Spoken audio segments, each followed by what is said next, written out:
Has K-Star lost his mind? It certainly looks that way following the Daily Mirror's exclusive interview.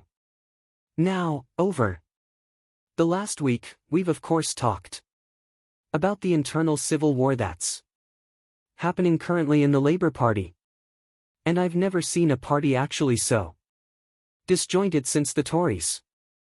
And it certainly seems like every day that there is a new MP coming forward and looking to oust Karma from his position.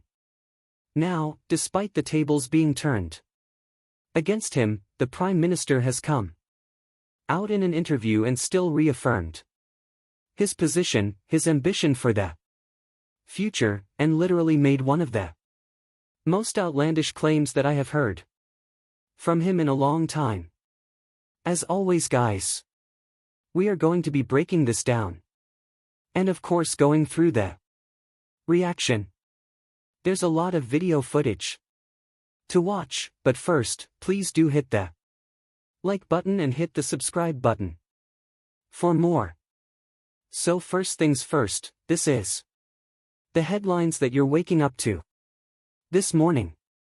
Starmer I will lead Labour into the next general election. K. Starmer has insisted he will defy the apparent will of his own voters and lead Labour into the next general election. A YouGov poll for the Times suggests just a third of people who backed the party last year want the Prime Minister to lead into the next national contest, which is due in 2029 at the latest. And some 23% of those voters think he should quit now. Keir's ratings have plummeted since entering Downing Street, and Labour consistently trail reform in the polls. His Chancellor of course is going to deliver a disaster budget at the end of November and the aftermath of the budget and next year's elections, which include Labour strongholds of London and Wales, have both been mooted as the time for potential leadership challenge. But speaking to the Daily Mirror, the Prime Minister has attempted to silence the doubts about his position. Asked if he would lead Labour into the next general election, Keir said, "Yes, I will."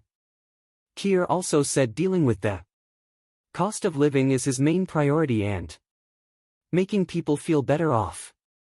He said he wanted to give the kids a treat. Go out for a meal, have a holiday, get on the progress, and feel safe and secure, and promise that the budget will have Labour values right through it. So despite all of this and despite the sort of internal fightings happening in the Labour Party, we've of course heard about Wes Streeting more recently now. Angela Rayner, Labour MPs literally turning against him. I mean, you just watched the sort of asylum reform statement yesterday.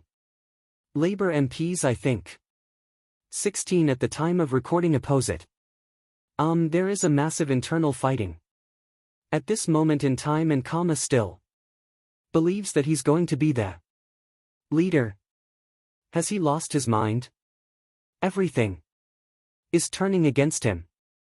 Well, political commentators and former Tory MPs will feel that is certainly the case.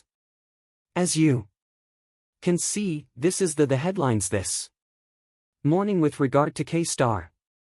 And let's have a watch this video. Tooting his own horn. Maybe because Shioma's been on all the papers and actually suddenly he needs to try. He's tried Stride and failed to stump on Wes last week. He's worried about the Home Secretary. It will be, John Healey next week talking about something. Defense. The Star team clearly are very worried about what's going on.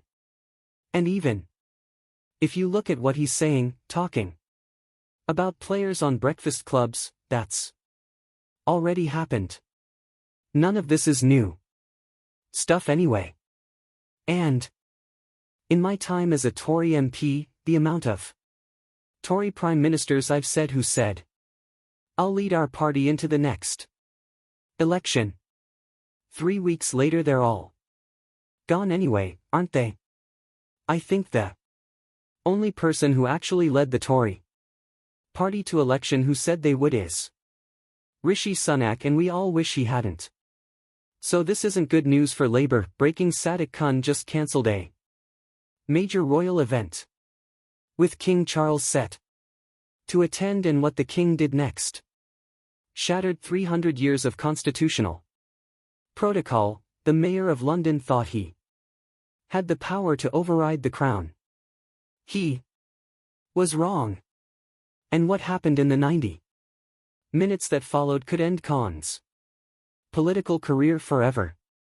This isn't just another London controversy. This is a direct confrontation between elected power and royal authority. And Britain has never seen anything like it. If you want to see how this constitutional showdown ends, hit that subscribe button right now, because what we're about to reveal will shock you to your core. Here's what sparked the crisis that has Westminster in absolute meltdown. At 2:47 p.m. yesterday afternoon, Sadiq Khan's office released a terse statement cancelling the King's Garden Bridge ceremony is scheduled for this Saturday. His message was blunt and dismissive. Due to security concerns and logistical complications, the event cannot proceed as planned. But King Charles wasn't having it. The monarch wasn't consulted, wasn't informed, wasn't even given the courtesy of a phone call before Khan made his announcement public. Charles found out the same way you did. By reading it on Twitter, and what the king did in response has left government officials absolutely speechless. His exact words were chilling and unprecedented.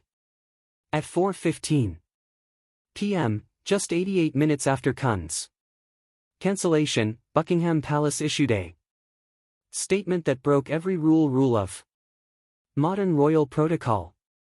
His Majesty the King will attend the Garden Bridge ceremony as scheduled. The event will proceed under royal authority. Local officials are expected to provide appropriate support. Sources inside the palace described the king's mood as controlled fury. One senior aide speaking on condition of anonymity told us Charles was pacing the corridors of Buckingham Palace, his jaw clenched, his hands gripping a copy of Khan's statement so tightly the paper crumpled. "I have tolerated enough disrespect," the king allegedly said to his private secretary. The Crown does not ask permission from me. Within hours, the constitutional hammer fell with a devastating force. The Lord Chamberlain, the most senior official in the royal household, contacted the Home Secretary directly. The message was clear and unmistakable. The king expects full security provision. The event will proceed, and any interference will be considered a constitutional matter of the highest order. But wait, because there's another layer to this confrontation that makes Khan's decision even more shocking. The Garden Bridge ceremony wasn't just any royal appearance. It was personally requested by the families of 47 World War II veterans, 12 of whom are over 100 years old, who wanted to meet the king before, in their own words, they run out of time. These aren't just statistics or political talking points. These are men who stormed Normandy beaches, who flew Spitfires over burning London, who held the line when Nazi Germany threatened to destroy everything Britain stood for. Mary Patterson, the 98-year-old widow of a Battle of Britain pilot, had been preparing for 6 months to present Charles with her late husband's log book. She'd had her best dress altered twice to make sure she looked something he never does when he's confident in his position. But here's the layer that could trigger Khan's complete political collapse. Leaked internal documents from City Hall, obtained by sources close to the situation, show the real reason for the cancellation had nothing to do with security or logistics. According to these documents, Khan's team feared the optics of King Charles honoring predominantly white British veterans, while the mayor has been promoting diversity initiatives and immigration advocacy. One memo allegedly written by Khan's chief of staff explicitly states, "The Garden Bridge ceremony presents problematic optics given our current strategic messaging around inclusive London. Recommend postponement pending reframing of event narrative." If these documents are real and if they show what multiple sources are claiming, then Khan didn't cancel for safety reasons. He led because honoring British veterans didn't fit his political agenda. Think about what that means for a mayor of London, the city that withstood the Blitz, to cancel honoring heroes because their service doesn't align with modern progressive messaging. The optics of that revelation would be absolutely catastrophic and career-ending. Several journalists are reportedly verifying the documents right now, and if they publish, KHN won't survive the week. What hasn't been reported yet is the palace's private response to these leaked documents. According to highly placed sources, when King Charles was briefed on the contents of Khan's internal memos, his reaction was one of profound sadness mixed with steely determination. "This confirms everything," Charles reportedly told his closest advisors during a private dinner at Clarence House last night. "We're not dealing with a disagreement over scheduling. We're dealing with someone who fundamentally doesn't understand what it means to be British." Those words, if accurately reported, represent the most damning royal assessment of an elected official in living memory.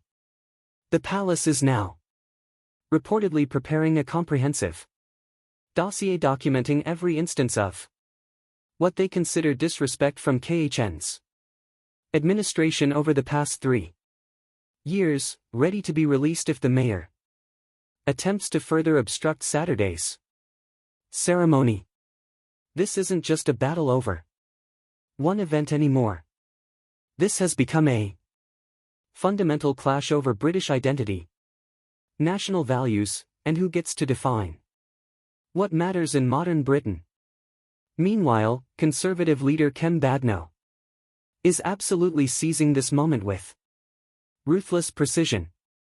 While Khan stumbles through damage control and labor leadership maintains uncomfortable silence, Sadiq appeared on BBC Question Time last night and delivered a masterclass in political opportunity. When a mayor prioritizes political correctness over honoring our veterans, she said, looking directly into the camera, he proves he's unfit to lead Britain's capital city. The audience erupted in applause, while Khan scrambles and his administration fractures. Badnow appears strong, decisive, and unambiguously on the side of tradition and respect. Her quote is being shared across every platform. turning her into the voice of British common sense against progressive excess. The polls tell the remarkable story of this shift. Conservative support in London has surged 7 points in 48 hours from 31% to 38%.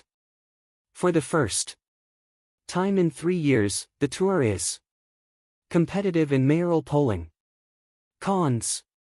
Approval rating has crashed from 52% to 39%, a 13-point collapse in 2 days that political analysts are calling unprecedented.